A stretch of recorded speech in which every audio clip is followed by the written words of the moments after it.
The contrast is quite stark. I mean, it was disingenuous of him to raise the Cuban Missile Crisis because John Kennedy handled that extremely well, whereas Biden looks like he's bumbling through this one. Well, there are some similarities. I mean, we're talking about the real threat that a great power could use nuclear weapons. But there are some clear differences as well. The Soviets were smuggling in nuclear weapons to Cuba, which had just become a communist state, and that country had been led by a radical and Fidel Castro, and the intent was to attack America. So, yes, you're right. President Kennedy did stare down his more hawkish generals and averted the crisis. But in this case, you have to remember that Putin is also surrounded by very hawkish figures in the Kremlin who probably think he's going too soft, as weird as that sounds. So the idea that if we overthrow Putin to avert a nuclear crisis doesn't really make sense. It's not like there's any Thomas Jeffersons or liberal Democrats waiting in the wings in Russia. To the extent that there's a threat to Putin, it's more likely to come from a hardline Russian nationalist who would be more likely to use nuclear weapons than Vladimir Putin. Ponder that.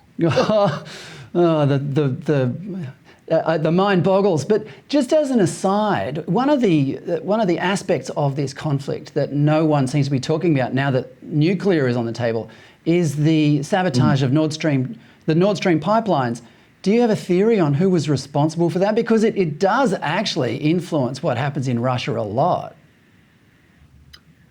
Fred, I just don't know, and I don't think anyone really knows without solid evidence. It can't be ruled out, however, that the Russians might have done this. Things could be getting desperate that they'd want to do this just to make life even more miserable for Europe this coming northern winter. But I just don't know.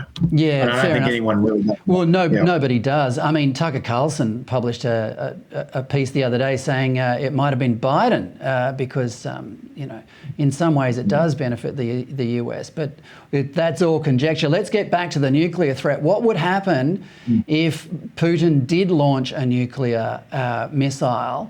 How would his allies respond, like China and India? Oh, I think they would want to. Well, I'm not sure that India is an ally.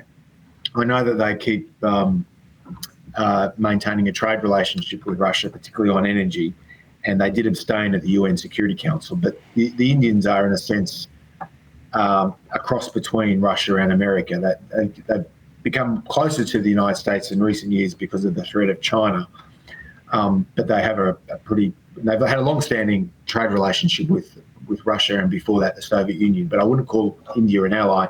I think certainly Modi and Xi Jinping made it very clear recently to Putin that they weren't happy with how the war was going. They think that this has been a strategic miscalculation, and the last thing they'd want is to see a nuclear war. So they'd be condemning him. They would try to dissuade him from using that option. Whether he's going to be influenced by their advice remains to be seen. I think he'll do what he thinks is in the Kremlin's best interests.